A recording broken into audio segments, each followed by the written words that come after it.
स्वागत है guys take एवी channel पे। तो गाइस मोटो ने नया डिवाइस लॉन्च कर दिया है, मोटो H60 फ्यूजन। आपको 9 अप्रैल को फ्लिपकार्ट पे आप इसको खरीद सकते हो। और खरीदने से पहले डिवाइस के लुक्स में ना फंस जाना, काफी सारी चीजें ऐसी हैं जो प्राइस पे मेरे को लगता है वर्थ इट नहीं है। बाकी सारे लोग बता नहीं रहे हैं, बोल रहे हैं बहुत अच्छा फोन है जिस प्राइस में लॉन्च हो रहा है सारी चीजें, बट भाई मेरे हिसाब से वो काफी बड़े डील ब्रेकर्स हैं और आपको वेट करना चाहिए। सबसे पहले भाई प्राइस इसका, आपको जो बेस वेरिएंट है 8GB रैम 256GB स्टोरेज, अच्छी बात है। 256GB से स्टार्ट किया है, वो आपको देखने को मिलता है सिर्फ 21,000 रुपए का। 21,000 में आप बोलोगे यार लुक्स तो बहुत बढ़िया डिवाइस के, आपको एकदम सुपर एमोलेड वाली 1.5 के रेजोल्यूशन की क्वाड कर्व्ड डिस्प्ले मिल रही है और पीछे आपको लेदर बैग भी मिल रहा है, पकड़ने में बहुत हैंडी है। 180 ग्राम के आसपास का फोन का वेट है। तो भाई दिक्कत क्या है इस फोन के अंदर, तो भाई आपको दिक्कतें बताता हूँ। इसका जो स्टोरेज टाइप है सबसे पहले वो है UFS 2.2 जो कि काफी स्लो है, LPDDR4X रैम जो कि काफी पुरानी है। तो परफॉर्मेंस के मामले में लॉन्ग टर्म की यदि आप बात करोगे तो डिवाइस इतना अच्छा परफॉर्म नहीं करेगा। बहुत सारे लोग बोलेंगे भाई पता ही नहीं पड़ता, UFS 2.2 बहुत अच्छी है। भाई स्टार्टिंग में कोई भी फोन लॉन्च होता है आपको इतना समझ में नहीं आएगा, जैसे 6, 7, 8 महीने निकलते हैं, अपडेट्स वगैरह आते हैं, आपको चीजें समझ में आने लग जाएंगे। आप एप्लीकेशंस खोलोगे, गेमिंग वगैरह करोगे, आपको डिफरेंस देखने को मिल जाएगा।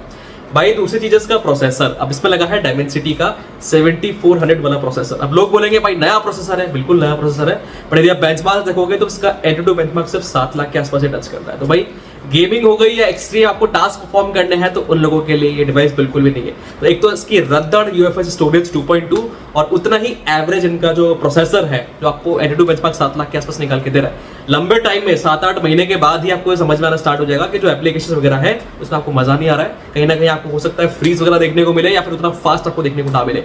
एटलीस्ट प्रोसेसर फास्ट हो जाता तो भाई UFS 2.2 उसको मैच कर लेती। यदि UFS स्टोरेज फास्ट हो जाती तो जो प्रोसेसर है उसको मैच कर लेता, बट दोनों ही यहाँ पे ढीले हैं। ठीक है, बस इस फोन को लुक्स के बेस से बेचने की पूरी कोशिश हो रही है। इसका जो क्वाड कप 1.5 के रेजोल्यूशन का एमोलेड डिस्प्ले है, नो डाउट काफी अच्छा लगता है दिखने में। उसके आप देखोगे ना साइड में जो बेजल्स है वो भी बहुत कम है, तो वही उसका सेलिंग फैक्टर आएगा। बट यहाँ पे भी इशू है, जो क्वाड कर्व डिस्प्ले है उसका आपको टेम्पर्ड ग्लास ढूंढने में पसीने आ जाएंगे। और ये जो टेम्पर्ड ग्लास लगेगा वो भी सिंपल टेम्पर्ड ग्लास नहीं लगेगा, आप उसमें आपको मार्केट में ढूंढने जाओगे 500 से 700 रुपए के कोई भी वाले टेम्पर्ड ग्लास देखने को मिलेंगे।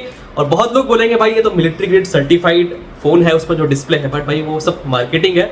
यदि ऐसा होता आपको 21,000 रुपए में मिलिट्री ग्रेड देखने को मिल रहा है तो सैमसंग के जो S सीरीज है, S23 अल्ट्रा, S24 अल्ट्रा, तो उनको तो टेम्पर्ड ग्लास की जरूरत ही नहीं पड़नी चाहिए थी। उनको भी जरूरत पड़ती है, वो डिवाइस भी ब्रेक होते हैं, उनकी डिस्प्ले भी ब्रेक होती है। तो भाई 21,000 के चक्कर में, मिलिट्री ग्रेड के चक्कर में टेम्पर्ड ग्लास लगाना मत भूल जाना, क्योंकि यदि फोन साइड से गिर गया, क्योंकि ये कर्व्ड है तो साइड से अटैच होगा, साइड से वहां पे क्रैक आएगा और क्रैक आने से पूरी डिस्प्ले खराब हो जाएगी। तो ध्यान रखना डिस्प्ले बहुत महंगी है इसकी, तो टेम्पर्ड ग्लास आपको लगवाना पड़ेगा। और tempered glass quad cup display में हमेशा आपको हेडेक दिखने को ही मिलेगी, ये आपको कुछ चीजें बताएगा नहीं।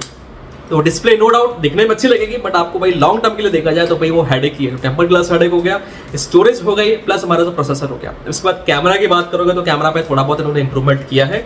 पीछे के साइड आप देखोगे आपको 4 डिफरेंट देखने को मिलेंगे, 3 कैमरा आपको नजर आएंगे और एक आपको एक LED फ्लैश नजर आएगा। तो भाई कैमरा एक्चुअल में सिर्फ 2 ही है, 3 नहीं है, वो सिर्फ दिखाने का है। प्राइमरी कैमरा सोनी का सेंसर लगा दिया है LYT का 50 मेगापिक्सल का, वो OIS आपको निकाल के देता है। दूसरा कैमरा अल्ट्रा वाइड है 13 मेगापिक्सल का, 13 मेगापिक्सल का, वही मैक्रो का भी काम करता है। तीसरा जो है एक सेंसर है जो बस फोटो को डिटेक्ट करता है, बाकी और कोई कैमरा है नहीं, 2 मेगापिक्सल डेप्थ वगैरह, वो टाइम पास है। ठीक है, तो बस मेन जो कैमरा है सिर्फ 2 ही है, 50 मेगापिक्सल का और 13 मेगापिक्सल का, फ्रंट में 32 मेगापिक्सल की सेल्फी है। तो कैमरा मैं बोलूंगा पहले से इंप्रूव हुआ है, जो H50 फ्यूजन वाली सीरीज थी वहां से इंप्रूव इन्होंने किया है।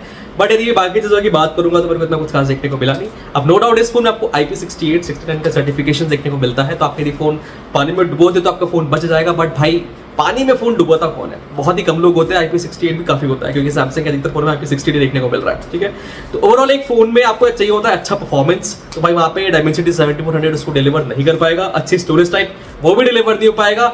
डिस्प्ले अच्छी है दिखने में, टेम्पर्ड ग्लास झंझट है, टेंशन है, मार्केट में जाओगे ये टूट गया तो भाई ग्लू चिपकी हुई रहती है, तो कई बार स्क्रीन भी बाहर निकल के आ जाती है।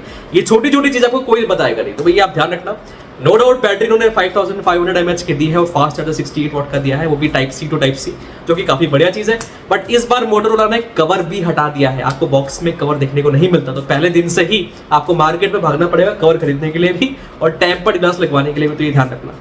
ये सारी चीजें यदि आपके लिए मैटर करती हैं तो भाई मैं आपको ये रिकमेंड करूंगा ये डिवाइस को स्किप कर दो, क्योंकि लंबे टाइम तक यदि आपको डिवाइस चलाना है 4-5 साल के लिए, तो भाई मेरे को लगता है ये डिवाइस टिकने वाला है। टेम्पर्ड ग्लास भी आपको इश्यूज करने वाले हैं, स्लो स्टोरेज टाइप भी आपको इश्यूज करेगी, और डायमेंसिटी 7400 में इतना दम नहीं है कि 4-5 साल आपका फोन चल जाए। इवन तो ये जो फोन है 3 साल के एंड्रॉइड अपडेट सपोर्ट करता है, बट लॉन्ग टर्म के लिए मैं आपको सपोर्ट नहीं करता कि भाई इस डिवाइस का परचेस करो। बाकी आप मुझे कमेंट सेक्शन में बताना आपको डिवाइस कैसा लग रहा है, और जिसकी मार्केटिंग गिमिक है क्वाड कर्व डिस्प्ले, जिसको बोला जा रहा है कि भाई बहुत ही शानदार है, बाकी सारी चीजें अब इंडियन मार्केट में बताई नहीं जा रही। टेम्पलेट प्लस का क्या सीन है आपको पता होगा, यदि आपने कोई भी क्वाड कर्व डिस्प्ले का डिवाइस चलाया होगा, फिर कर्व डिस्प्ले का डिवाइस चलाया होगा, तो आपको एक आइडिया लग गया होगा कि मैं किस प्रॉब्लम की बात कर रहा हूँ। ठीक है, बाकी मुझे कमेंट सेक्शन में बताओ ये डिवाइस आपको कैसा लग रहा है, अच्छा लग रहा है तो बताना, बुरा लग रहा है तो बताना, और यदि वीडियो अच्छा लगा तो वीडियो को लाइक कर देना, सब्सक्राइब कर देना चैनल को, और यदि कोई वीडियो बिना तो कमेंट सेक्शन में मेरे से पूछ लेते हो। इस वीडियो में इतना ही, अब मिलता हूँ नेक्स्ट वीडियो में कुछ नया लेके। अभी बाय, सी यू।